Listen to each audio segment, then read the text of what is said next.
being in a state of non-resistance, being in the upper two koshas, being in the flow, being in no mind, it it can be summed up in the difference just between seeing versus looking.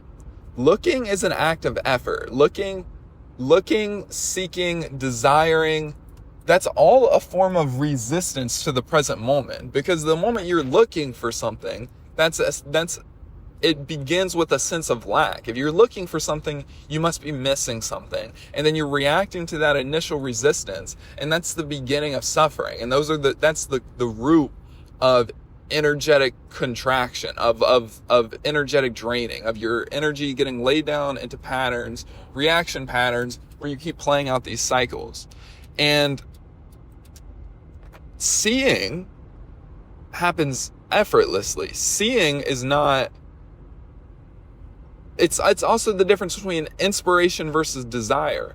Inspiration and seeing, those have to do with non-resistance. You don't have to put any effort to see. Seeing is just there.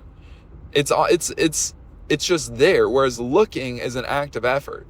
And seeing, of course, that makes sense in a spiritual context. It's like the difference between seeing versus seeking.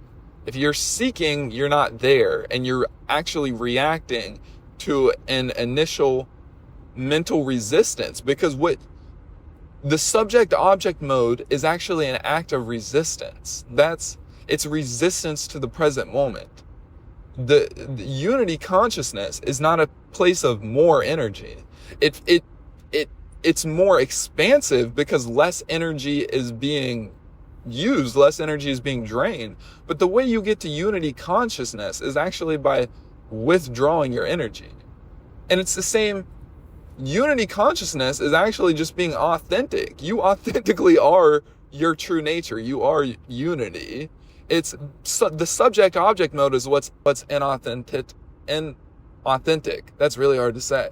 But yeah, the subject-object mode is not authentic. But your true nature, unity consciousness, that's effortless. That's less energy. When you're and that's seeing. And when you're seeing, you're not seeking. Anytime you're seeking, that's looking. That's an act of effort. That's a reaction. That's a desire. And that keeps you bound. That's the whole entire root of suffering.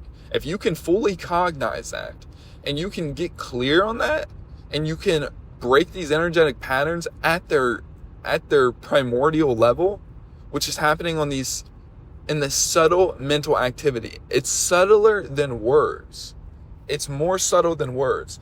It can play out in thoughts, and it's good to refine your thoughts down to where you're not having negative thoughts in the form of words. That's good. But anyone who has meditated knows that they can be having no thoughts in the form of words, and it still feels like there's a lot of resistance going on.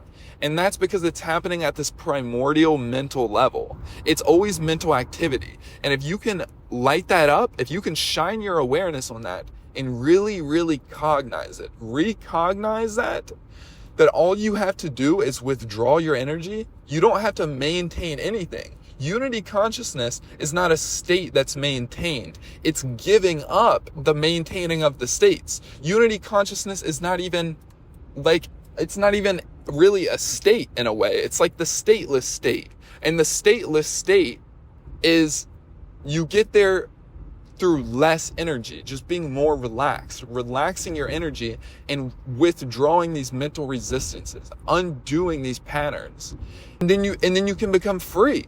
That's the entire thing. And that's when your life can actually change. The idea of manifesting is very, very real. When you break these energetic patterns, your life changes, because everything is energy, and this entire universe is fractal. Your entire experience is fractal. It's playing out. It's a pattern that's repeating itself in a kaleidoscope of forms. And the way to change the whole entire thing at once is to get at the primordial level, get at the base of the fractal, which is these mental resistances to your experience, and then your entire life will spiral upwards. Everything will begin to flow again, and that divine life source will make itself known in all forms of experience. Your entire life can just become a subtle divine dance. And you can just constantly be in that state of perfection. You just feel like everything's perfect, because perfection is not a state of mind. It's the absence of mind.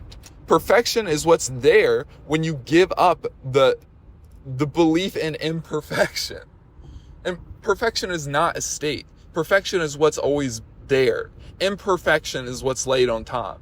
And the more you feel that, and the more you recognize that, and that's effortlessly there, and you know that to be true, you will never subscribe to these mental resistances again.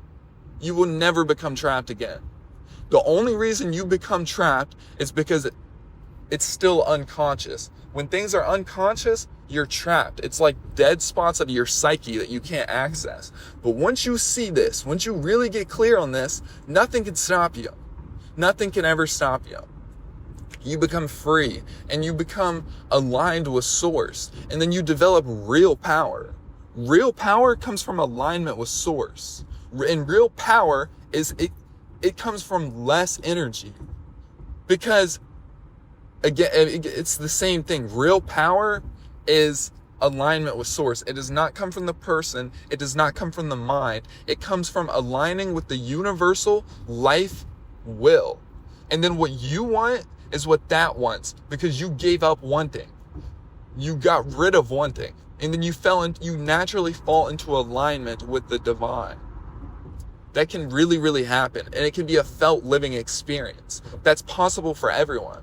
And it's not just possible, it's eventually guaranteed, because it's everyone's God-given right. It's our natural state. That is the natural state. What's natural? Authenticity is natural. Inauthenticity is unnatural. Inauthenticity is effort. It's not being in your true nature, and it's being fake. It's being resistant to the experience. But when you just allow life to flow and you allow it to be, you're authentic, and you authentically are your true nature, and you authentically are perfect. Imperfection is a belief. Lack is a belief. Any sense of problem is a belief. It's always a form of mental activity. You can withdraw all of that.